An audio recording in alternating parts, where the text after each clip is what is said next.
사도행전 8장 26절에서 40절까지 말씀입니다. 사도행전 8장 26절에서 40절 말씀.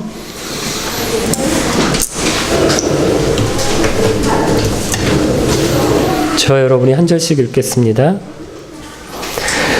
주님의 천사가 빌립에게 말했습니다. 일어나 예루살렘에서 가사로 내려가는 남쪽 길로 가거라. 그 길은 광야길이다.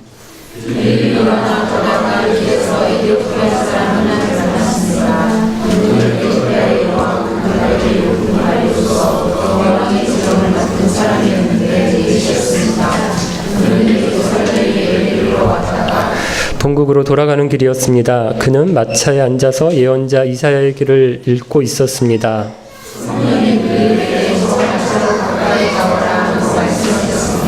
빌립이 달려가서 그 사람이 예언자 이사야의 글을 읽는 것을 듣고 지금 읽고 있는 것을 이해하십니까? 라고 물었습니다.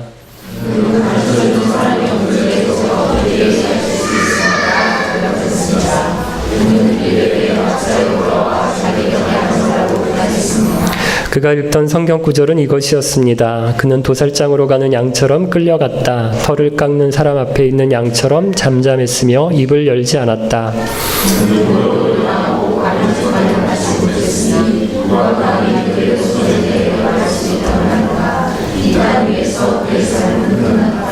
에티오피아 내시가 빌립에게 물었습니다. 이 말은 누구를 두고 한 말입니까? 예언자 자신을 두고 한 말입니까? 아니면 다른 사람을 두고 한 말입니까?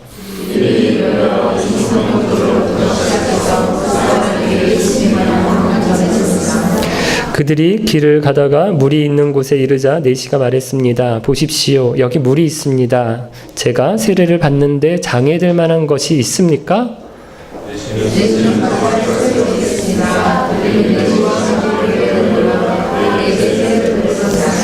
그들이 물에서 올라오니 주의 영이 순식간에 빌립을 어디론가 데려가셨습니다. 내시는 빌립을 다시 보지 못했습니다. 하지만 그는 기쁨에 차서 가던 길을 계속 갔습니다. 빌립은 아소도라는 성에 나타나 거기에서부터 가이사랴에 이르기까지 온 마을을 다니면서 복음을 전했습니다. 아멘. 빌립 집사의 이야기를 계속하고 있는데요. 스데반 집사가 순교한 후로 예루살렘에 큰 박해가 시작되니까 예루살렘 안에 예수 믿는 사람들이 예루살렘을 떠나서 이제 다른 지역으로 흩어졌습니다.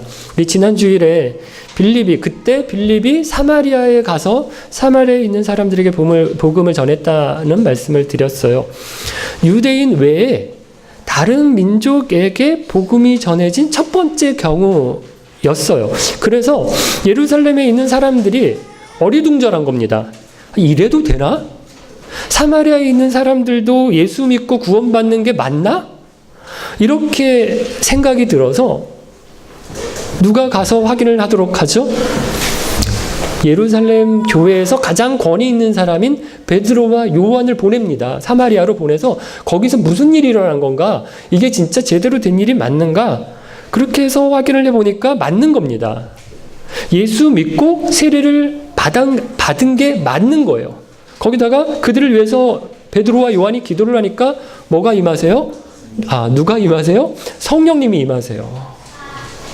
하나님께서 확인시켜 주신 거예요. 하나다. 예수 그리스도의 십자가로 유대인이나 사마리아인이나 하나다. 성령이 하나 되게 하신 것을 함께 이루었다. 라고 하는 것을 확인시켜 주신 거예요.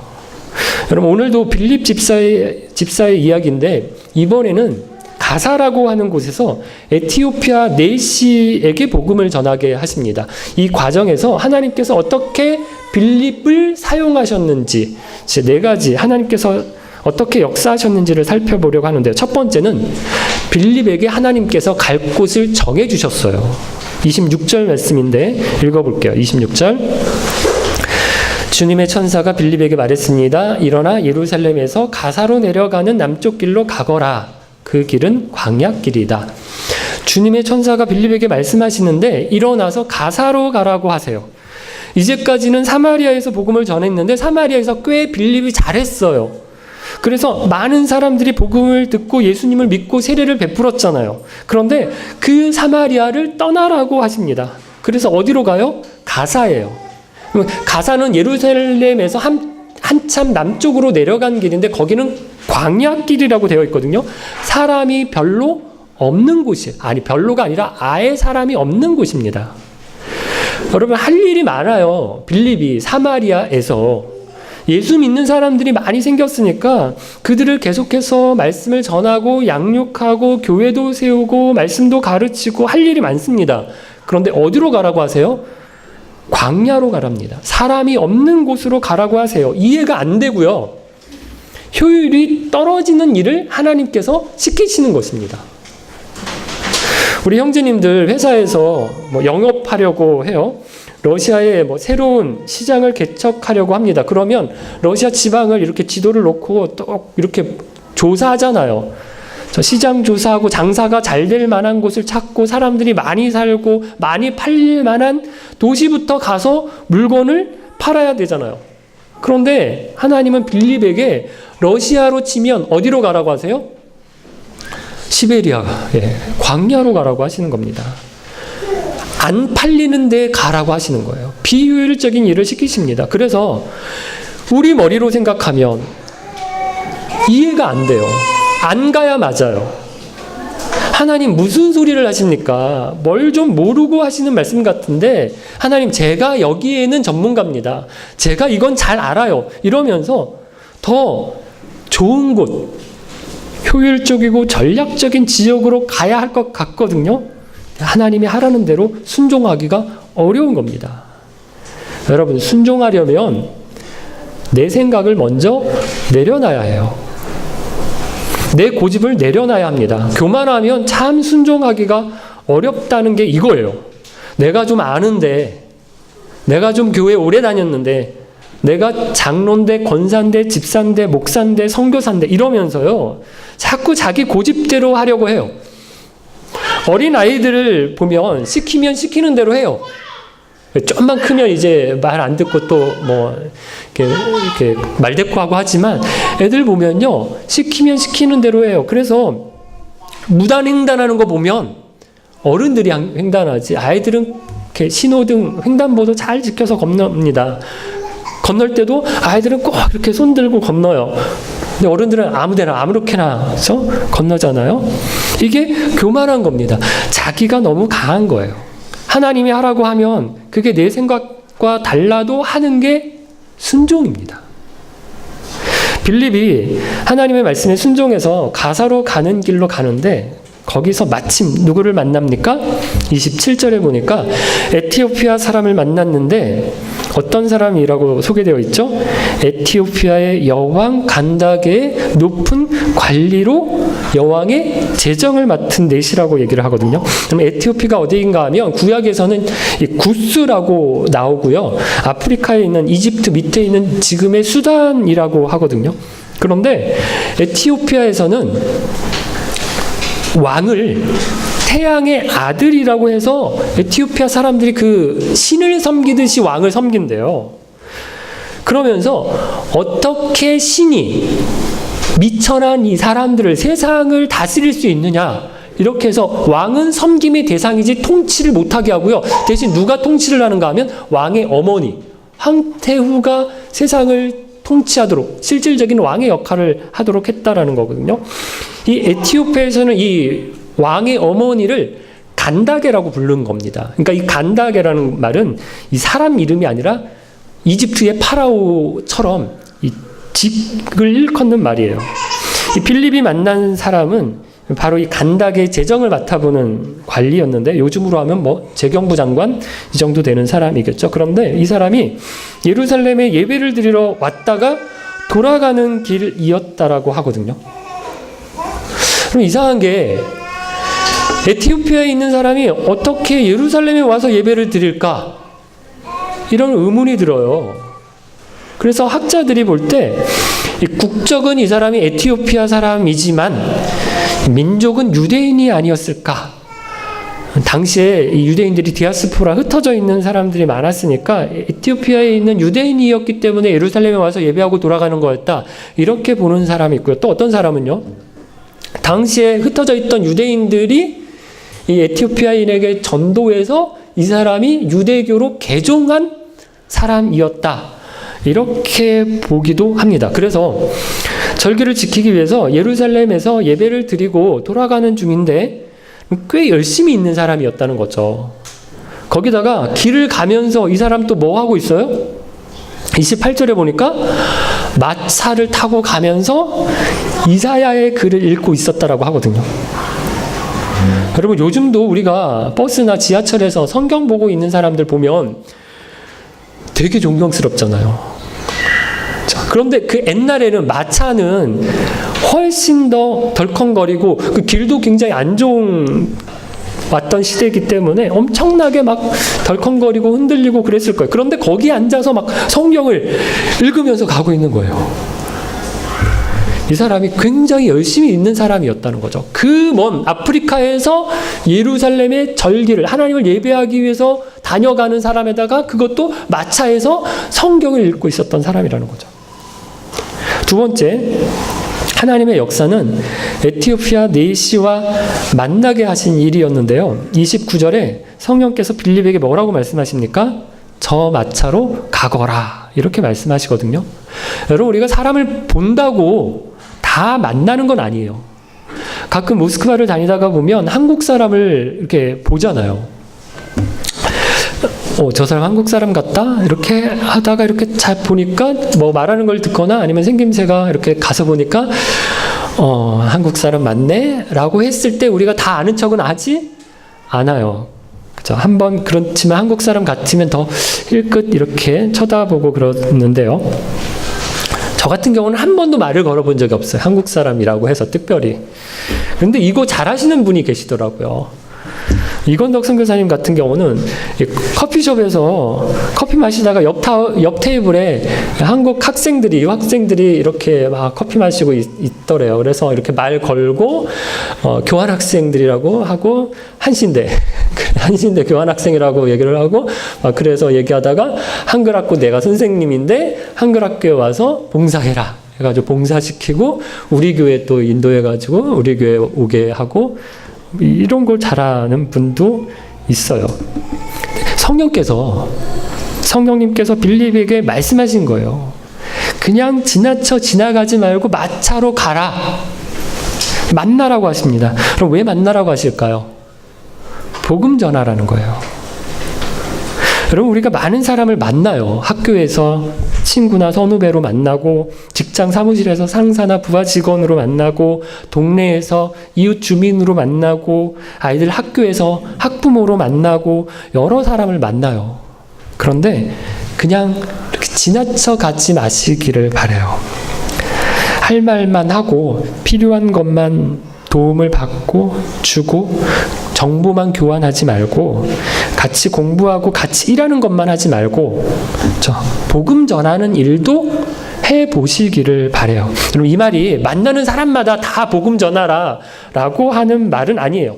성령님께서 마음에 부담을 주시는 사람이 있거든요.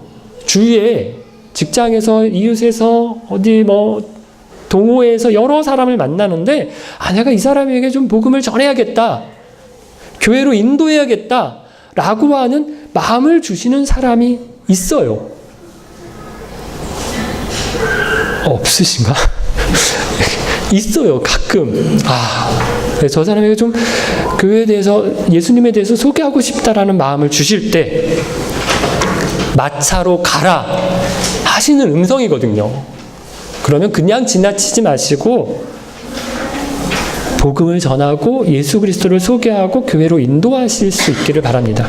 물론 귀찮아요. 물론 시간도 내야 되고 돈도 써야 될 때가 있습니다. 그렇게 하려면. 하지만 성령님이 마음에 부담을 주는 사람이 있으면 그냥 지나치지 마시고 꼭 만나려고, 전하려고 노력하시는 저와 여러분 되시기를 바랍니다. 그럴 때 하나님께서 어떻게 역사를 하시는가 하면 세 번째인데, 전도 당할 준비를 다 해놓고 계세요. 빌립이 마차로 가서 보니까 에티오피아 내시가 마침 성경을 읽고 있는 겁니다. 그런데 또 마침 성경이 어느 성경이에요? 이사야 53장 7절에서 8절 말씀인 거예요. 우리가 읽은 본문에서는 32절과 33절인데 32절, 33절 같이 읽어볼까요?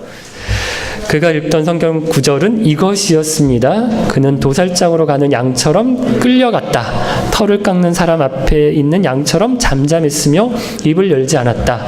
그는 모욕을 당하고 바른 재판을 받지 못했으니 누가 감히 그의 후손에 대해 말할 수 있단 말인가. 이 땅 위에서 그의 삶은 끝났다. 이사야 53장 무슨 장이죠? 고난장, 순환장이라고 불리거든요. 예수님의 고난을 예언한, 이사야가 예언한 성경인데요. 유대인들이 이 장을 볼 때는 이해가 잘 안 됩니다. 여러분, 유대인들이 메시아를 기다렸어요. 그런데 어떤 메시아? 영광의 메시아를 기다렸어요. 메시아가 와서 세상을 정복하고 해방시키고 다스리고 영광을 받는 그런 메시아가 올 거라고 기다리고 있었거든요. 그러니까 사자 같은 메시아여야 돼요. 그런데 53장, 이사야서 53장에 어떤 메시아? 뭐 같다고요? 양 같다는 거예요. 거기다가 끌려간대요. 거기다가 찍소리도 못한대요. 아무 소리도 못하는. 도살장으로 끌려간다고 하고 모욕을 당한다라고 하고 삶이 끝났다라고 하는데요. 그럼 이사야 53장 이 말씀이 이해가 안 가는 겁니다. 그래서 34절에 에티오피아 내시가 빌립에게 묻는데 이 말은 누구를 두고 한 말입니까? 예언자 자신을 두고 한 말입니까? 아니면 다른 사람을 두고 한 말입니까? 이렇게 묻는 겁니다. 이해가 안 가는 거예요. 이걸 누구를 두고 예언한 말입니까? 이사야 자신이 스스로를 가리켜서 한 말입니까? 아니면 메시아입니까? 이렇게 묻는데 그 질문에 대한 대답을 빌립이 하는 것으로 뭐가 시작되는 거예요? 예수 그리스도의 복음을 전하기 시작하는 겁니다. 마침 이사야 53장이었어요. 구약 성경이 얼마나 깁니까? 큽니까? 많습니까? 그런데 에티오피아의 내시가 읽고 있던 성경이 마침 이사야 53장이었던 겁니다. 제가 설교하기 전에 먼저 성경 본문을 읽는 것처럼 빌립이 예수님에 대해서 설교하기 전에 에티오피아 내시는 그 본문을 읽고 있었던 거예요. 우리도 보면 나랑은 너무 잘 알고 친해요. 오랫동안 알고 지낸 친구이고 가족이고 그래서 쟤는 절대 쉽게 예수 믿을 애가 아니야. 이렇게 단정을 하고 전도할 생각을 못하고 머뭇거리고 계속해서 뜻만 들였는데 어느 날 보니까 그 친구가 예수 믿는다고 하고요. 교회를 다닌다라고 이야기를 하는 경우가 있거든요. 너무 나는 많이 알아서 겁을 낸 거예요. 급하니까 하나님께서는 잘 모르는, 나보다도 덜 친한 그 사람을 잘 모르는 주변에 있는 다른 사람을 들어서 그 사람을 쓰신 거예요. 부르신 거예요. 여러분, 우리가 하나님의 말씀에 용기를 내서 순종할 때 하나님께서 함께 일하세요. 이게 될까? 저 사람이 어떻게 반응할까? 그럼 별별 생각을 다 하고 멈칫하는데 하나님께서는 먼저 앞서 일하세요. 우리 앞서 준비시켜 주고 계십니다. 기다리고 계신 경우가 많다는 것입니다. 네 번째, 하나님의 역사는 물을 만나게 하신 일인데요. 광야잖아요. 물이 없어요. 없는 귀한 곳이에요. 그런데 빌립이 복음을 전하고 이 에티오피아 내시가 예수님을 영접했어요. 그러니까 마침 가다 보니까 뭐가 있어요? 물이 있는 겁니다. 36절인데 읽어볼까요? 36절.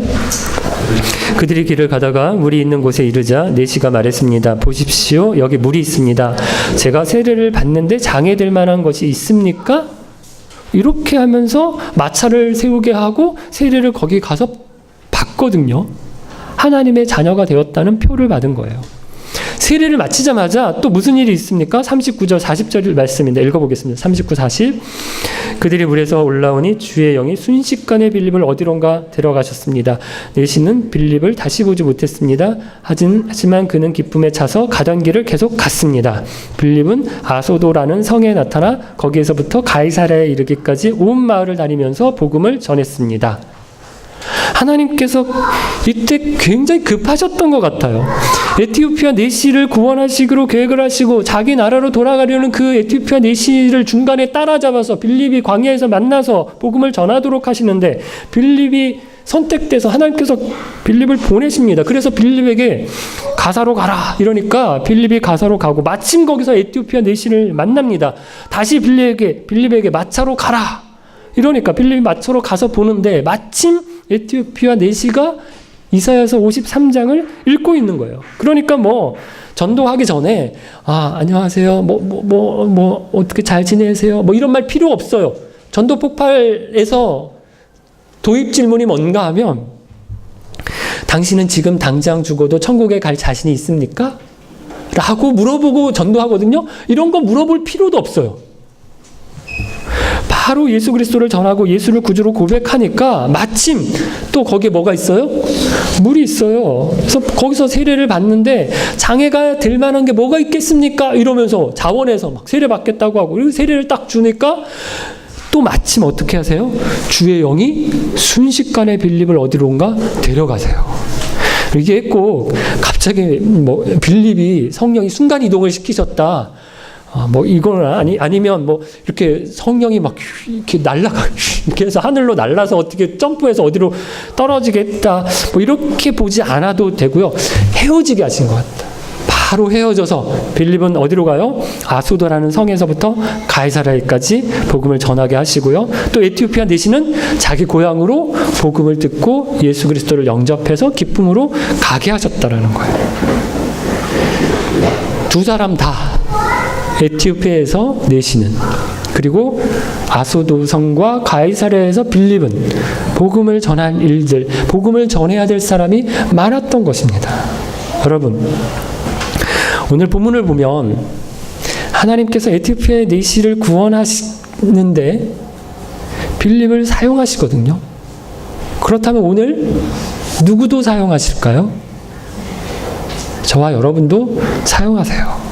저와 여러분이 하나님의 인도하심을 받고 하나님의 뜻에 순종할 때, 하나님의 말씀에 용기를 내어 따를 때 하나님께서 저와 여러분도 사용하십니다. 하나님이 하라고 하실 때 우리가 하면 우리도 하나님이 사용하세요. 그런데 궁금한 게 하나님이 하라고 하시는 것인지 아닌지를 어떻게 알까요?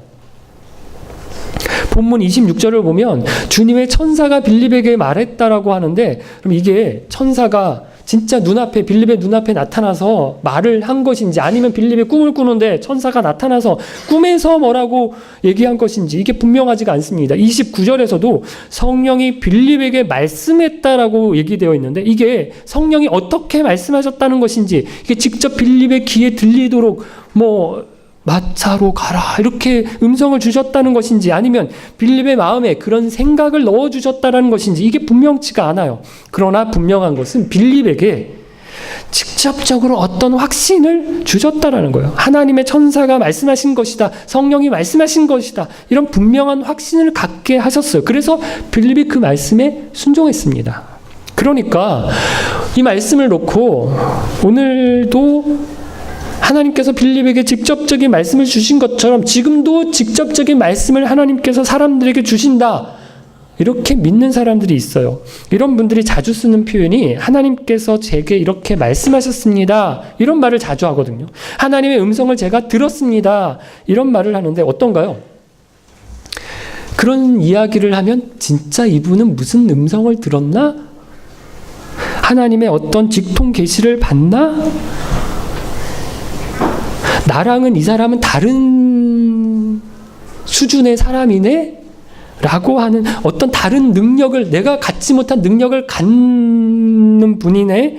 여러분 이런 생각을 갖게 되는데 그런데 이렇게 말하는 분들 중에 보면 택도 아닌 분들이 있거든요. 그냥 자기 생각을 이야기하면서 하나님이 말씀해 주신 거다 이렇게 이야기하는 사람들이 많습니다. 그래서 이렇게 얘기하는 사람들 중에 신사도 운동을 하는 사람들이 이런 표현을 많이 쓰는데요. 우리나라의 많은 교회들이 많은 목사님들이 그래서 우리 많은 교인들이 이 신사도 운동의 영향을 받았어요. 그럼 신사도 운동이라는 게 뭔가 하면 글자 그대로 보면 새로운 사도 운동이라는 거예요. 새로운 사도들의 시대라는 거예요. 그럼 구사도의 시대는 언제인가 하면 사도행전에 나오는 시대인데, 사도행전에 사도들이 했던 역할을 하는 사람들, 오늘날에도 이런 역할, 사도들의 역할이 있다라는 것입니다. 그래서 액츠 29, 이렇게 해서 사도행전 28장으로 끝난 게 아니라 사도행전 29장은 지금 쓰여지고 있는 거다. 좋은 말이고 의미이기는 한데 어떤 게 깔려 있는가 하면, 사도들이 오늘 복음의 본문에 나오는 빌립이 경험한 것처럼 하나님의 천사도 보고 빌립이 하나님의 성령의 음성도 듣고 사도들이 예언도 하고 그랬었는데, 이런 일이 오늘날에도 있다는 거예요. 그래서 목사님들 가운데 내가 사도인데 하나님의 음성을 받아서 말하는 거고 성령이 말씀하신 것을 들려주는 거니까 내 말 다 맞고 다 들어야 되고 다 따라야 되고 이렇게 얘기를 하거든요. 여러분, 차이가 뭔가 하면 사도행전에 나오고 신약 성경에 있는 서신서에 나오는 사도들이 활동했던 시대는 아직 성경이 다 기록되지 않은 시대입니다. 그러니까 그럼 구약 시대에 하나님께서 이스라엘 백성들에게 무엇을 말씀하셔야 하면 누구를 보내셨어요? 선지자들을 보내서 말씀을 해 주셨거든요. 하나님께서 이렇게 말씀하셨습니다 라고 선지자들이 얘기했거든요. 마찬가지예요. 신약 시대에 하나님께서 교회에게 말씀하실 때에는 신약 성경이 없었기 때문에 누구를, 구약의 선지자의 역할을 누가 있는가 하면 사도들입니다. 그래서 사도들을 통해서 말씀하시고 사도들에게 성경을 기록해서 많은 교회 성도들이 그 기록된 말씀을 읽도록 하셨어요. 사도들에게 독특한 역할이 있었던 것입니다. 그런데 이런 시대적인 상황을 다 제쳐두고 구약의 선지자들이 있었고 신약의 사도들이 있었으니까 오늘날에도 선지자가 있어야 되고 오늘날에도 사도들이 필요하다. 이렇게 하면 어떤가요? 안 맞는 겁니다. 여러분, 그렇다고 제가 하나님이 이제 더 이상 성령님으로 우리 가운데 활동하지 않으신다, 일하지 않으신다, 아무런 말씀도 안 하신다, 이렇게 말하는 것은 아니에요. 신사도 운동을 하는 사람들은 너무 무리하게 이것도 성령이 하는 일이고 저것도 성령이 하시는 일이고 라고 얘기하는 것도 문제지만, 신사도 운동을 또 반대하는 사람들 중에서는 너무 엄격해서 이것도 안 되고 저것도 안 되고 라고 하는 것도, 제안하는 것도 문제입니다. 사랑하는 기쁜 가족 여러분, 하나님은 오늘도 저와 여러분에게 말씀하세요. 어떻게? 기도할 때, 성경 읽을 때, 설교 말씀을 들을 때, 혹 일을 할 때, 공부를 할 때, 설거지를 하다가도 저와 여러분의 마음에 어떤 소원을 주세요. 아주 기특한 생각을 주십니다. 그런 마음을 주세요. 그런데 이것이 빌립처럼 실제로 천사가 나타나서 뭘 보고 음성을 듣는 것은 아니에요. 하지만 우리 안에 이미 성령님이 임하여 계시기 때문에 그분이 우리 안에서 우리 마음에 소원을 주시고 음성을 주십니다. 우리가 성령을 의지할 때, 그 뜻을 구할 때 성령께서 우리의 마음을 이끄세요. 문제는 우리가 성령의 인도하심을 안 받는다는 거예요. 관심이 없어요. 내가 먹고 사는 것이 너무 바빠서, 내가 잘 되고 성공하는 것이 너무 중요해서, 나 하나 편하고 내 가족만 챙기느라 시간을 온통 거기에 다 쏟아서 성령님이 우리 안에서 이렇게 저렇게 마음을 주시는데 그걸 안 들어요. 모른 채 합니다. 어떤 마음이 들어도 무시해요. 가사는 아니에요.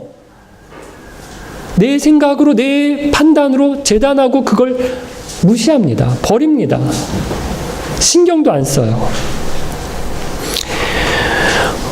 어제 소망 목장 모임을 이렇게 하면서 이야기를 하다가 예수 믿는 사람들이 하나님을 이용해 먹으려고만 한다는 얘기를 저희가 좀 했어요.